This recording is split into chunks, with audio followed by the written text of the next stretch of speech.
the book tells you that this happened in the days of the judges, but it was certainly written later. And whether it was post-exilic or pre-exilic is not certain. So we're going to be asking the questions of a canonical critic. Whatever its origin, how did this book function for Second Temple Jews? As the story of a foreign woman whose foreign status is continually emphasized throughout the book, Ruth the Moabitess. As a foreign woman who acts nobly and enters the community of Israel by choice, this story would have stood in opposition to the negative view of foreigners, the ban on intermarriage, and the purely genealogical definition of Israelite identity that was promulgated by Ezra and Nehemiah in the post-exilic period. So in the story you have a famine in Judah, and that causes a Bethlehemite man, Elimelech, and his wife, Naomi, and their 2 children, to leave Judah. They're going to reside in the country of Moab, where the Moabites live. And their 2 sons marry Moabite women, Orpah and Ruth.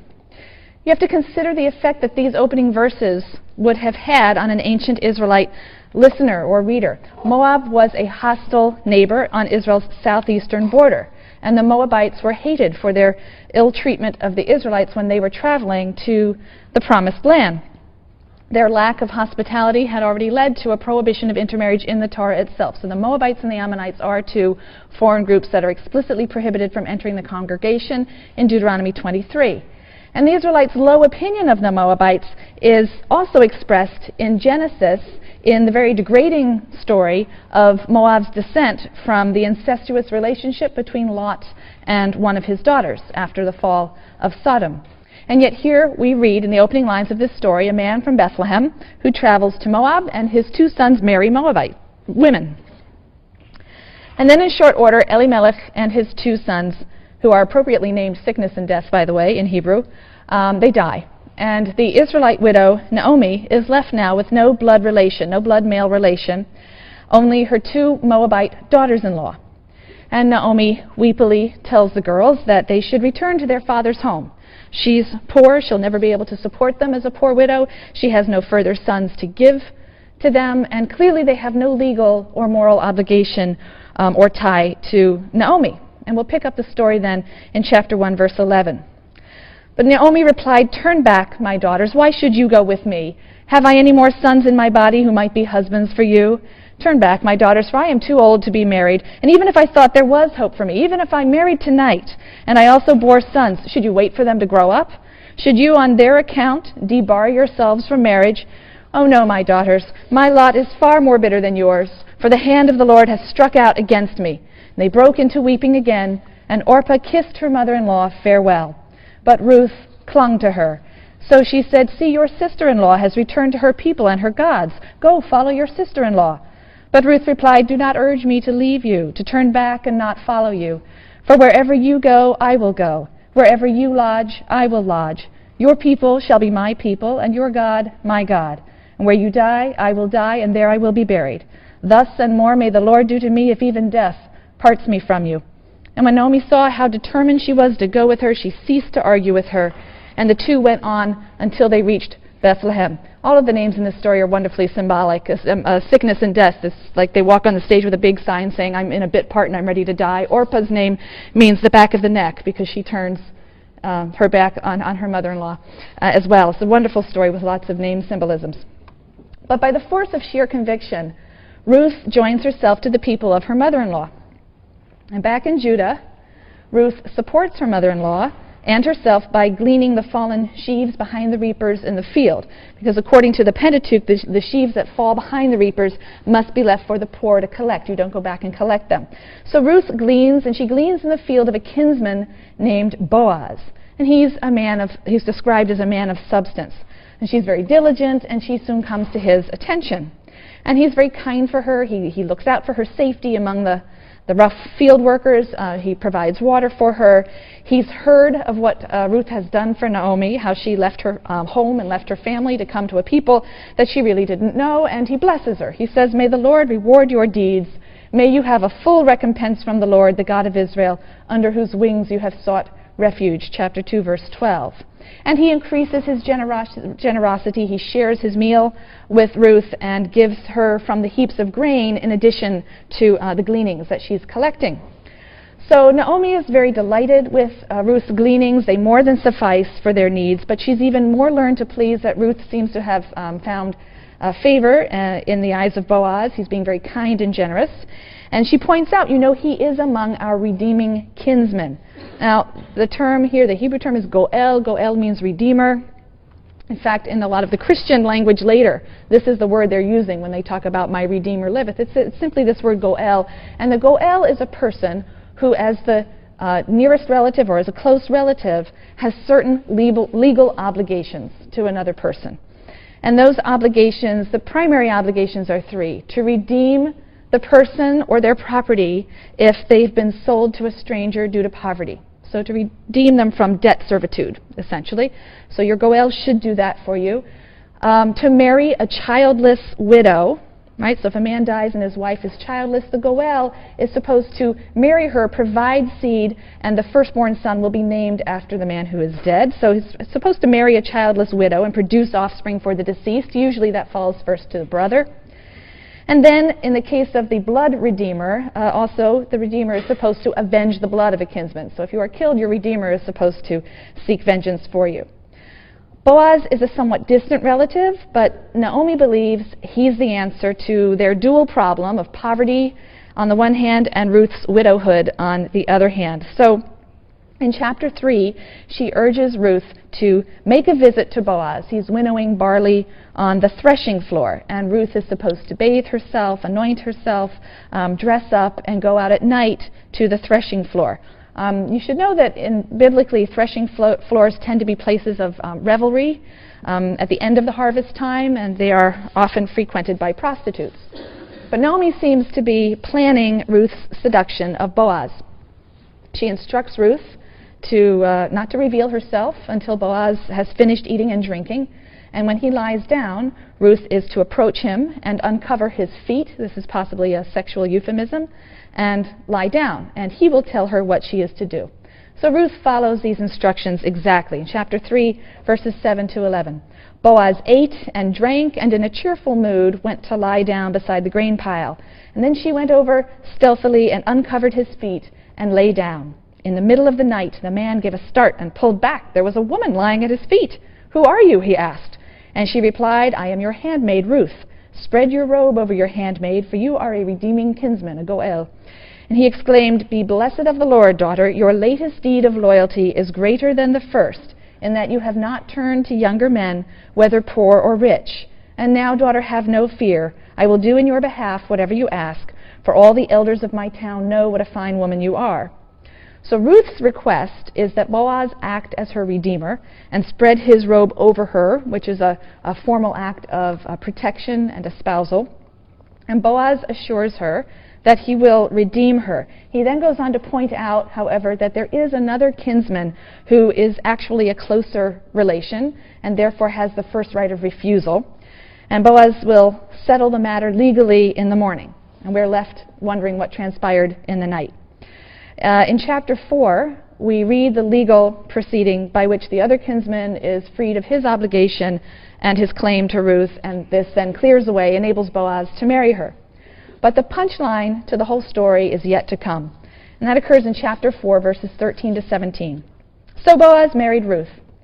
She became his wife, and he cohabited with her. And the Lord let her conceive, and she bore a son. And the women said to Naomi, "Blessed be the Lord who has not withheld a redeemer from you today. May his name be perpetuated in Israel. He will renew your life and sustain your old age, for he is born of your daughter-in-law who loves you and is better to you than 7 sons." And Naomi took the child and held it to her bosom. She became its foster mother, and the women neighbors gave him a name, saying, "A son is born to Naomi."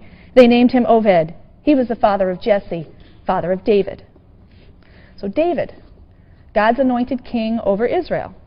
David, with whom God covenanted that his house should reign forever. David, from whose line would come the Messianic king to rule in the final age. This David is said to be the direct descendant, the great-grandson, of a foreign woman from a country of idol worshippers, and a Moabitess, no less. So it seems that this very short and very moving story represents a strand of thought that stood in opposition to the line of thinking found, for example, in Ezra's call for a ban on intermarriage as the only means of ensuring faithfulness to Israel's God. Not only is Ruth, the Moabitess, not guilty of abominable practices, she's the ancestress of Yahweh's chosen monarch, and she's praised in the story by all who know her as a paragon of chesed, this quality of steadfast love and covenantal loyalty that binds the members of the covenant community to one another and to God. Ruth, the Moabitess, stood by an elderly widow to whom she had no real legal obligation, and she was accepted into the covenant community. The acceptance of foreigners is well documented in post-exilic Judaism. Despite Ezra's polemical efforts to exclude foreigners from the community, it's important to remember that Ezra's reforms never became normative for the entire community. Post-exilic and later rabbinic Judaism never adopted the purely genealogical definition of Jewish identity. They allowed for the phenomenon of conversion and marriage into the covenant by persons of foreign birth who accepted the God of Israel, a possibility that Ezra completely forecloses. Ezra's extreme views were popular among sectarian groups. So Ezran exclusivism is championed, for example, in writings that are found at Qumran. It exerted some influence on early Christian bans on marriage, absolute bans on marriage between believers and unbelievers. But it's the book of Ruth that features prominently in the Jewish conversion ceremony to this day. You have a different kind of acceptance of foreigners that's voiced by prophets of the Restoration period. So these are prophets, 5th century, and we'll look late 6th and 5th century. We're going to look now briefly at some of the last prophetic books. And these are writings that date to the time of the first generations of returned exiles and on. Earlier prophets in the pre-exilic period, right, the classical prophets we've already looked at, they had spoken of a remnant that would be restored and would be restored gloriously to its land. But the returned exiles faced a life of great hardship, the reality of poverty and the difficulties in rebuilding the temple and the hostility of the Judeans who had remained behind, as well as the hostility of the surrounding peoples, the absence of any real political independence under a Davidic king. All of these things fell far short of the prophets, the early prophets' glorious descriptions of this restored remnant. And so new prophets in the period of the Restoration have to address the community's disappointment. And the short book of Haggai contains the words of the prophet Haggai, spoken primarily to Zerubbabel. Zerubbabel is the governor of Judea. And Haggai prophesies around 520. And he declares that all of the difficulties the community was facing, the agricultural setbacks and the famines, these were all signs of God's displeasure that the temple hadn't been completed. And Zerubbabel is convinced by this. The people return to their task enthusiastically, and as we know, the temple is rebuilt as Haggai promised. He says it's a humble structure, but soon it's going to be filled with treasures flowing in from all nations. And the promises of the restoration that were made by the prophets of old are just around the corner. So Haggai longed for a rebuilt temple, but not only that, also for the reestablishment of Judah's independence under a Davidic king. And he held out hope for Zerubbabel, the governor, who was, after all, a descendant of David. Through the last king that went into exile. He hoped that he would serve as God's Messiah or appointed king. That hope is even stronger in the work of Haggai's contemporary, the prophet Zechariah. Zechariah is 14 chapters long, and the first 8 chapters contain the prophecies of the historical Zechariah, around 520 or so. The last chapters, chapters 9 through 14, this is known as Second Zechariah. These chapters contain obscure writings from a later hand, and they are of a very different type or genre. They are written in the apocalyptic vein. So we won't talk about those now. We'll consider those momentarily. I'm going to be talking about apocalyptic for the last half of the lecture. So for right now, I'm interested, however, in the first 8 chapters, which represent the oracles of the historical prophet Zechariah around 520. He preached and prophesied for about 2 years. He urges in these chapters the rebuilding of the temple, The first 6 chapters contain a series of elaborate and symbolic visions, 8 different visions, that are revealed by an angel or a divine messenger. That's a mode of revelation that's going to be standard in apocalyptic literature, as we'll soon see. Earlier prophets received a word or a vision, but as we move towards apocalyptic literature and later literature, prophets often receive messages from God through an angel or a messenger. These visions focus hope on Zerubbabel, the governor, and on the priest Joshua, the high priest Joshua. The idea is that they'll rule in a kind of diarchy as monarch and priest. At some point, however, it seems that the Persians got rid of Zerubbabel. He was ousted, perhaps because messianic hope was starting to gather around Zerubbabel. So Zechariah's prophecies seem to be adjusted to refer solely to Joshua. Although they originally referred to Zerubbabel, and although chapter 6 in particular seems to refer originally to Zerubbabel, it is altered so that it now depicts Joshua as a shoot or a branch from Jesse's stock. Jesse's stock, meaning a Davidite. David's father was Jesse, so to say a root from Jesse's stock is to say a Davidite. It says that Joshua will rebuild the sanctuary. He will wear the royal insignia, although he is the priest.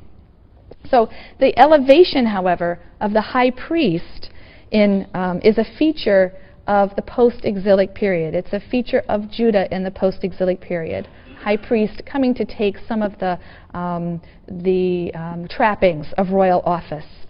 Chapters 7 and 8 declare God's promise to turn and to do good things in Jerusalem and the house of Judah, so long as the people will turn from their unjust and evil ways.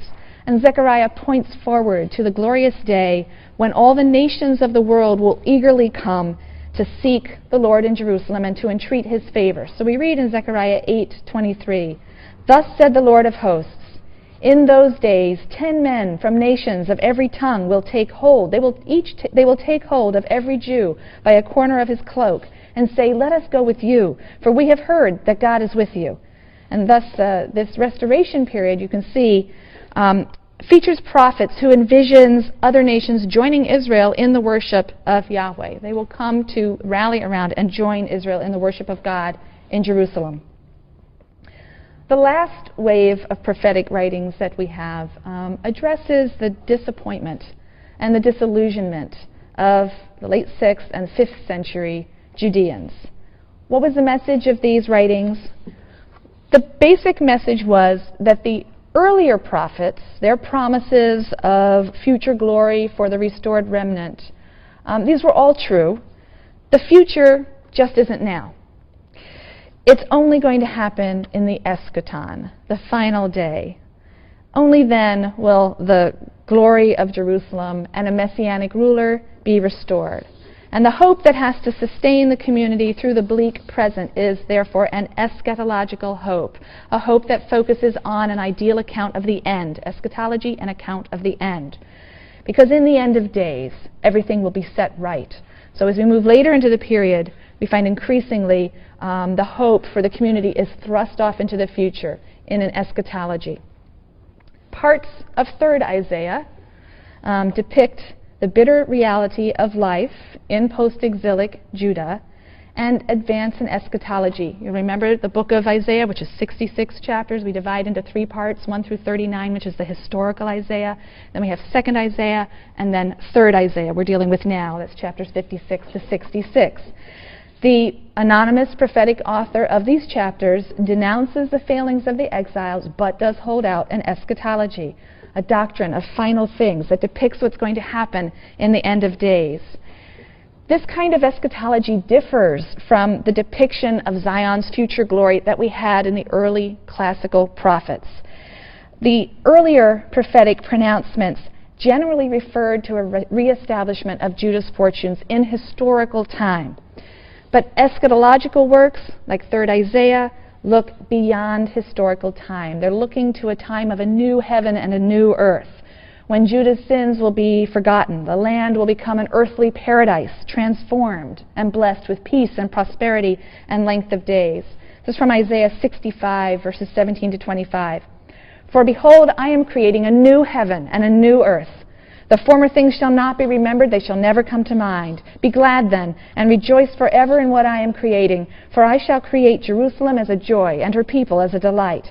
Never again shall be heard there the sounds of weeping and wailing. No more shall there be an infant or graybeard who does not live out his days. He who dies at 100 years shall be reckoned a youth, and he who fails to reach 100 shall be reckoned accursed. For the days of my people shall be as long as the days of the tree. My chosen ones shall outlive the work of their hands. They shall not toil to no purpose. They shall not bear children for terror, but they shall be a people blessed by the Lord, and their offspring shall remain with them. Before they pray, I will answer. While they are still speaking, I will respond.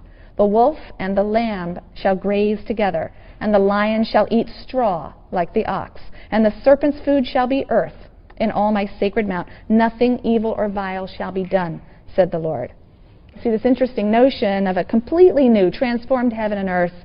The lion is vegetarian again. The serpent no longer there's not this animosity between the serpent and humans as was decreed at the end of Genesis with the curse on the serpent. They're going to just be eating earth, and there will be no danger. 3rd Isaiah also sounds this theme of openness, reassuring foreigners and eunuchs who have joined themselves to Yahweh that they'll be welcome in the holy temple to serve God and to offer sacrifices. Now this is significant. Again, remember that Deuteronomy 23, right in the heart of the Pentateuch, bans eunuchs specifically and certain foreigners, Moabites, Ammonites, from entering the congregation. Remember also that Ezekiel explicitly excluded foreigners from the restored temple in his visions at the end of the book. And this is also clearly the policy of Ezra and Nehemiah. They had an Ammonite who had his lodgings or office or room in the temple. They had him thrown out of that area in the temple. But 3rd Isaiah seems to oppose such restrictions. Isaiah 56, verses 3 to 7. Let not the foreigner say who has attached himself to the Lord will keep me apart from his people. And let not the eunuch say, I am a withered tree. For thus said the Lord, as for the eunuchs who keep my Sabbaths, who have chosen what I desire and hold fast to my covenant, I will give them in my house and within my walls a monument and a name better than sons or daughters. I will give them an everlasting name which shall not perish. As for the foreigners who attach themselves to the Lord to minister to him and to love the name of the Lord, to be his servants, all who keep the Sabbath and do not profane it and who hold fast to my covenant, I will bring them to my sacred mount and let them rejoice in my house of prayer. Their burnt offerings and sacrifices shall be welcome on my altar, for my house shall be called a house of prayer for all peoples. So on this issue, clearly, the post-exilic community was quite divided. Now there's only one biblical book which pretty much in its entirety belongs to a genre of literature known as apocalyptic. Not in its entirety, but it is the most significant and thoroughgoing apocalyptic book in the Bible. The term apocalyptic derives from the Greek word apocalypsis. An apocalypsis is a revealing. All right? So something that's apocalyptic is a revealing. Apocalypse is a revelation of things to come, and as apocalypses generally predict the end of historical time and the beginning of a new world order, they are generally concerned with eschatology. So apocalyptic works tend to be eschatological. All right? That doesn't mean all eschatological work is apocalyptic. Apocalyptic literature within the Bible, and then much more significantly outside the Hebrew Bible, is characterized by certain distinguishing features, which I've thrown up in brief note form over here. All right, so apocalyptic literature is always eschatological, deals with the end time. But to be apocalyptic, a work has to have certain kinds of features, and not all eschatologies have these features. This is what they are. Most apocalyptic writings are pseudonymous. They're generally attributed to important figures of the past, right? Enoch or Abraham or someone. They tend to also feature a revelation by a heavenly messenger, an angel, who comes in a vision or a dream to deliver some sort of message. In general, the message is highly symbolic. It's coded, and often the symbolism is quite bizarre. You'll have surreal images of beasts and monsters, and usually these depict foreign nations. The visions tend to be chronological. They tend to be a systematic chronology of past, present, and future events that represent the march of history. encoded form again, and so it tends to require interpretation, and that's usually given by the divine messenger who reveals the symbolic chronological code. Fourthly, apocalypses tend to predict a series of catastrophes. These are signs of the coming of the end, right? That final point in the march of history that's being laid out. You have motifs from ancient myths very often used to describe these catastrophes. I'll come back to that in a minute. Apocalypses also tend to be what I call morally dualistic. They tend to divide humankind into two mutually exclusive groups: the righteous, which is always a tiny minority, and the wicked, which is always the vast majority. And there's going to be some final public judgment, and the righteous will be saved, and the wicked will be destroyed. In this respect, especially later apocalypses show the influence of Persian thought. Persian thought is also quite dualist in nature, with oppositions of light and darkness, or good and evil, and light and death, and so on. So there does seem to be some Persian influence, and of course we're well into the Persian period at this point. A sixth feature is that God generally appears in apocalyptic literature as an enthroned king. He brings all of history to a crashing end and demonstrates his sovereignty. He confounds the wicked. He does all of these things at the same time. You know, he confounds the wicked and establishes himself as a sovereign and enthroned king in control. Seventh, apocalyptic literature, as I briefly mentioned before, often incorporates mythological motifs and imagery, especially the motif of a battle between God and primordial chaotic elements. And that will often be the imagery that's used in depicting the final battle with the godless or the wicked. Apocalypses also generally depict a judgment of the individual dead, followed by everlasting life or punishment. So again, apocalypses develop quite substantially outside the writings of the Hebrew Bible. In the Bible, we have a few scattered apocalyptic elements, and then much of the book of Daniel. And so we don't see the idea of life after death really in the Hebrew Bible until this very late apocalyptic book of Daniel. The idea is very influential in the Dead Sea Scrolls. They are very dualist, and in the writings of the New Testament, of course. So a belief in personal immortality, a belief in a general resurrection of the dead, these arise from a negative view of this world as a place where justice can be obtained. So apocalyptic writers examined the world they lived in. They drew the conclusion that reward and punishment were going to be made in an afterlife. They were certainly not doled out in this life as Israel suffered. And this is a marked break from the general conviction of the Hebrew Bible that human life is limited to this world, and that the fundamental concern of humans and God is morality in this life and not immortality in another. I think apocalyptic literature can be described as a literature of hope and despair. It's a literature of despair or pessimism because its basic premise is that this world holds out no promise for the righteous. It's a literature of hope or optimism because it affirms that God will intervene. He will intervene in human history. He'll set everything right. He'll interrupt the natural order. He's going to destroy this broken world as we know it, and he'll do so in order to rescue the righteous and humiliate the wicked. And if you've already died, don't worry, there'll be a resurrection. It will all be made right. But this hope for supreme and ultimate vindication is thrust off into the future. So apocalyptic constitutes yet one more response to the traumatic events, the crises, and the disappointments of Israel's history. In a second we'll get to Daniel, but there are a few apocalyptic passages of varying length in other post-exilic books. I'll just touch on them very quickly. Second Zechariah and a little bit the book of Joel, just to prepare us for Daniel. So 2nd Zechariah, now these are chapters 9 through 14. We talked about the historical Zechariah, chapters 1 through 8. So this is 2nd Zechariah, chapters 9 through 14. And it's a collection of diverse oracles, probably 5th century or later, that contain these strange visions and predictions. Their meanings cannot always be fathomed, but they seem to focus on the day of the Lord, and the restoration of Jerusalem and the rise of a new and humble king who will reign in peace, really over a new world order. Chapter 14 is a vision of this global battle that will bring history to an end. God's going to bring all the nations to Jerusalem, where they will plunder the city, they will kill almost all of the inhabitants, and then At the last moment, when things look the most desperate, God will intervene, and he'll fight for Israel and exact revenge on her enemies. And it's after this final battle that God will transform the earth into a paradise. So Israel's enemies will rage against one another. The surviving nations will pilgrimage to Jerusalem. Again, Jerusalem now is elevated above all cities, and these nations will come to Jerusalem to worship Yahweh at his temple. And Yahweh will be sovereign over the world. Joel, a very short little book, probably the latest prophetic book. It also contains apocalyptic material. The versification of Joel is varies tremendously in different English translations, so I'm using the verse markings that are in the Bible you have, but if you consult another Bible, some of them have only 3 chapters, some have 4. It can be confusing. Well, we can divide Joel into 2 parts, up to chapter 2, verse 27.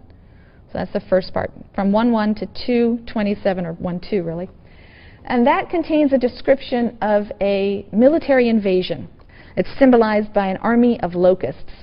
And this invasion, this army of locusts, is interpreted as a divine punishment that is necessary, or that must come before the day of the Lord. The second part of Joel, which begins in verse 28 of chapter 2, is a fully apocalyptic description of the final day of terror.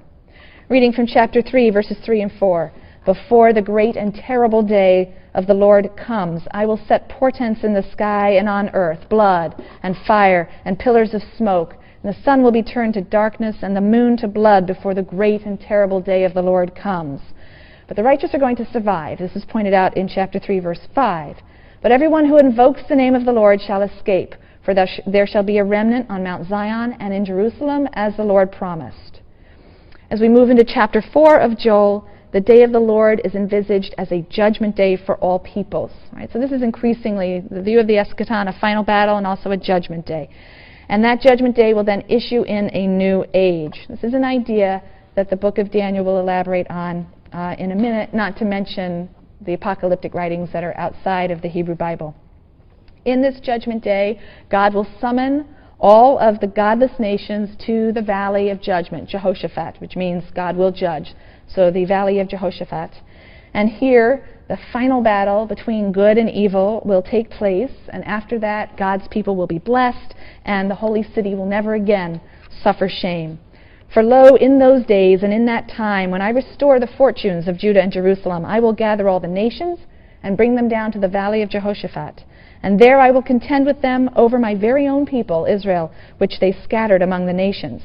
Towards the end then of the book we read, Let the nations rouse themselves and march up to the valley of Jehoshaphat, for there I will sit in judgment over all the nations round about. Swing the sickle, for the crop is ripe. Come and tread, for the winepress is full. The vats are overflowing, for great is their wickedness. But the Lord will be a shelter to his people, a refuge to the children of Israel.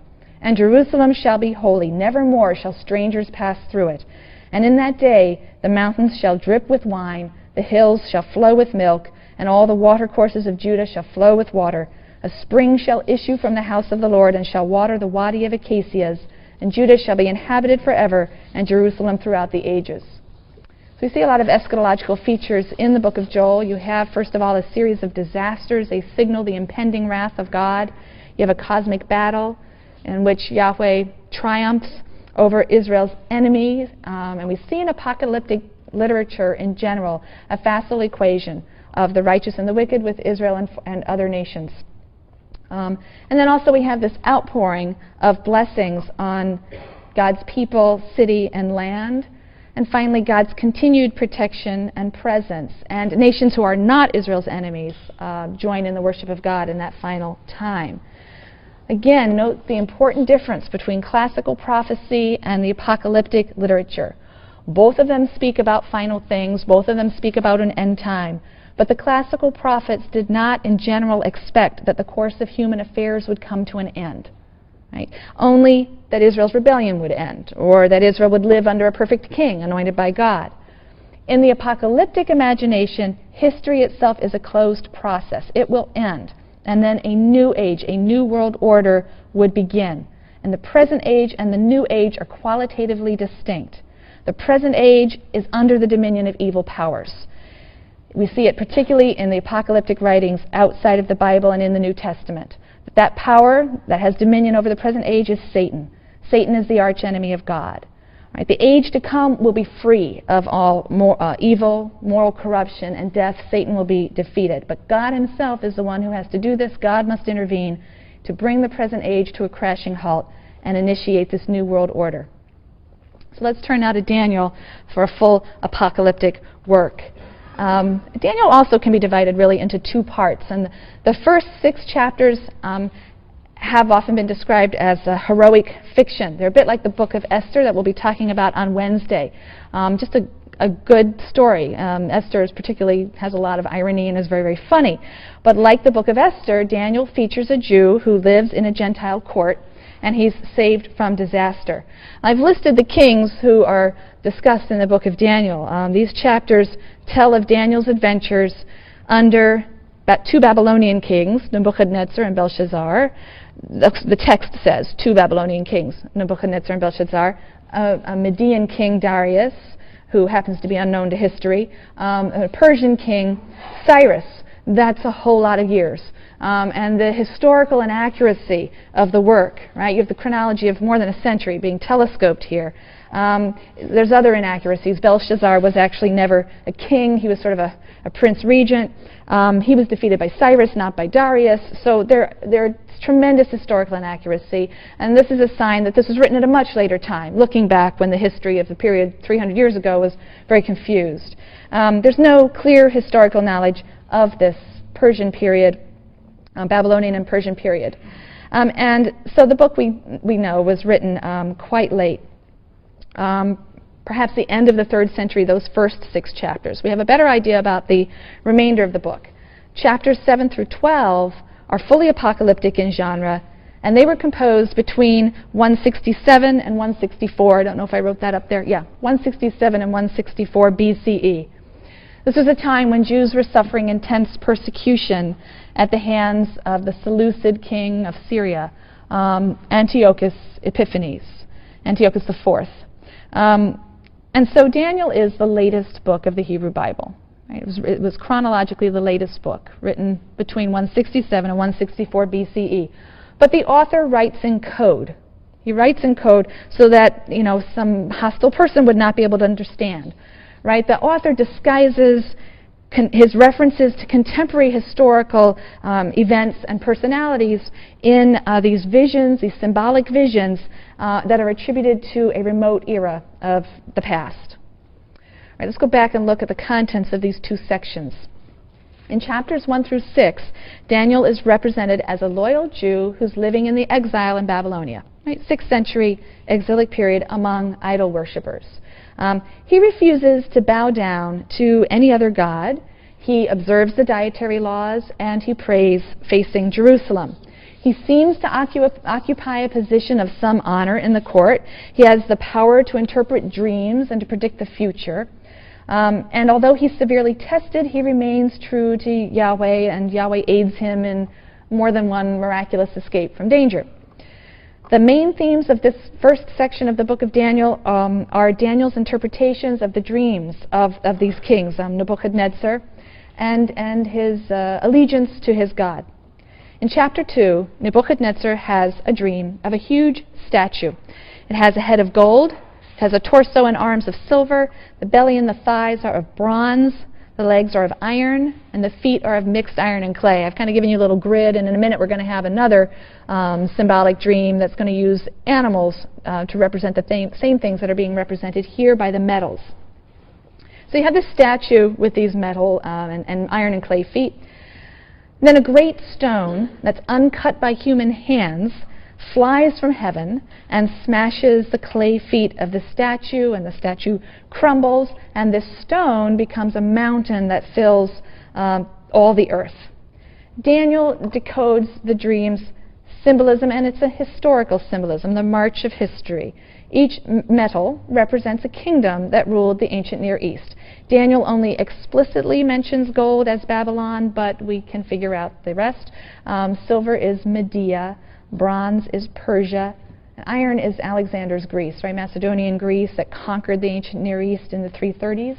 and brought Hellenism and introduced the Hellenistic period into ancient Near Eastern history.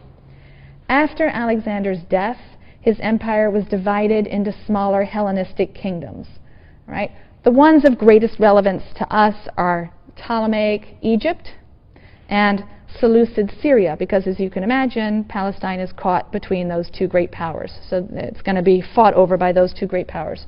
So you have Egypt ruled by the Ptolemies, you have Syria ruled by the Seleucids. They're wrangling for control of the land of Israel that's lying between them. So the iron and clay feet of the statue in Daniel's dream represent these lesser Hellenistic kingdoms of Egypt and Syria that succeeded Alexander's empire and are a mix of Hellenistic and Eastern elements. The stone from heaven represents the future kingdom of God. It's going to come and destroy these godless kingdoms and fill all of the earth forever. Chapter 3 tells the story of Daniel's 3 companions who refuse to worship a giant gold statue, and they get themselves thrown into a fiery furnace. When they emerge unscathed, the king is greatly impressed, and so he acknowledges the God of Israel. In chapter 4, there's a second dream. It's interpreted by Daniel as a sign that Nebuchadnezzar will be struck down 7 times. He's going to lose his reason. He's going to lose his throne until he realizes that God is the source of all divine and human power. And when this, in fact, comes to pass, Nebuchadnezzar seems to suffer a fit of insanity that drives him from society. The king then praises the God Most High as the universal king. In chapter 5, Daniel's enemies at court trick the Median king now, Darius, so we're moving to different kings. They trick him into issuing an edict against those who pray to anyone but the king. This is a problem for Daniel. Daniel violates the edict, of course, and he's arrested and he's thrown into a den of lions. But he emerges unharmed. And the result is, again, that the foreign king, in this case Darius now, recognizes the supremacy of Yahweh and orders all in his kingdom to revere the Jewish God. There is, of course, no historical merit to these stories of Babylonian and Persian kings acknowledging or adopting the God of the Jews who lived in exile among them. These stories seem to give voice to the hope or the fantasy that a cruel and impious monarch might be taught humility by Yahweh. They also provide a model for life in the diaspora. Jews can live in the Gentile world, but they must never forget God and His laws. And then we move into the second half of the book of Daniel, chapters 7 to 12. As we move into this part of Daniel, we switch from the third person into the first person. So Daniel 7 to 12 is written in the first person, and it's fully apocalyptic. And here Daniel has a series of visions and dreams that are interpreted for him by an angel. And again, that's a classic feature of the apocalyptic genre. And these visions, again, survey ancient Near Eastern history from the 6th to the 2nd centuries. Chapter 7, again, represents the succession of kingdoms, the Babylonian, the Median, the Persian, the Macedonian empires, but this time as beasts. So you have a lion, a bear, a winged leopard, and an ogre. The ogre has horns, and the horns of this ogre then represent these 2 lesser Hellenistic kingdoms, the Ptolemies of Egypt and the Seleucids of Syria. The boastful little horn is the Syrian king, Antiochus Epiphanes himself. In a second vision, the Ancient of Days, this is the term that's used, it seems to be God in a white robe and a beard, seated on a fiery chariot throne. But the Ancient of Days confers glory and kingship on one like a son of man. Now in Daniel, this phrase, the son of man, which generally means mortal, as opposed to divine in the Bible. But in Daniel, the phrase seems to refer to a figure that's in human form, but more than a human. Probably an angel like Michael or Gabriel. Both of them are represented as leaders against the forces of Persia and Greece. And this figure establishes an everlasting kingdom to replace the bestial kingdoms that have preceded it. So the Son of Man overwhelms the little horn, Antiochus, who is said to be making war on saints. That's a code for loyal Jews, who is said to have been trying to change their law and abolish their religion. And we know that these were parts of the persecution in 167 to 164 by Antiochus. He tried to stop worship in the sanctuary and so on. In a third vision, then, the horn that represents Antiochus is said to trample the land of splendor, Israel, to challenge the army of heaven, to remove the perpetual sacrifice. Antiochus did halt the sacrificial service in the temple, and to set up an abomination of desolation on the sacrificial altar. And we know that Antiochus set up some kind of pagan altar on the sacrificial altar in the temple in Jerusalem and erected a statue of Zeus in the sanctuary. So this depiction of the persecution under Antiochus is presented here, but it's presented in veiled form for reasons of safety. In chapter 9, we have a moving prayer for deliverance. And the angel Gabriel assures Daniel that the end is near, and that the end was even predicted by Jeremiah, who had said that Jerusalem would lie desolate 70 years, you will recall. Now, Jeremiah prophesied, I'm going to do some math now, so this is dangerous. Jeremiah prophesied in the early 6th century, and the chapters of Daniel were written many centuries later. Someone can figure it out, in the 160s. So, was Jeremiah prophesying falsely when he said that God would deliver Israel from her enemies and establish a kingdom in Judah in 70 years? No, not according to the book of Daniel, because in the book of Daniel, it said that Jeremiah also was speaking in a code. Jeremiah meant that 70 weeks of years, which is to say 490 years, would pass before the consummation of all things. And the last week was the reign of Antiochus Epiphanes. We are in the last week of these years now. So the writer's maintaining that he's living in the last days, in the final moments of the last week of years. And this is very typical of apocalyptic literature. The time is at hand. We are in the final stage. This is now all the birth pangs of the Messiah, these terrible things that are being visited upon us. And God is soon going to win victory through a mighty act and introduce the Messianic age, ending Israel's long years of desolation. So apocalyptic literature sees history as determined. It's a closed drama that must be played out, requiring no action on the part of humans except faithful waiting.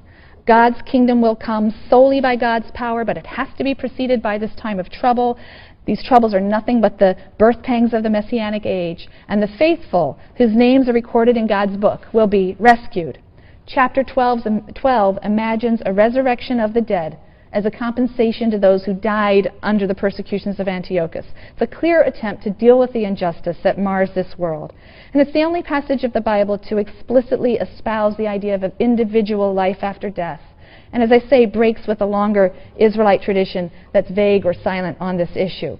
Not all Jews accepted the idea, but it would be essential to the rise of Christianity, which is deeply indebted to apocalyptic thinking. And through Christianity, it came to have a very far-reaching impact on Western civilization. The book of Daniel is a response to specific historical circumstances. It's a response to the crisis of persecution and martyrdom that was going on in the 2nd century. That was a new kind of crisis that led to a new kind of response. Because the earlier crises of 722 and 586, they could be explained as punishment for sin and faithlessness.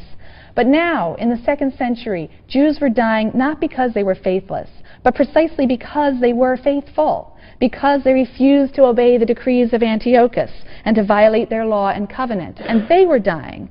So this new phenomenon of martyrdom, really for the first time, required new responses, and the book of Daniel provides a fully apocalyptic response.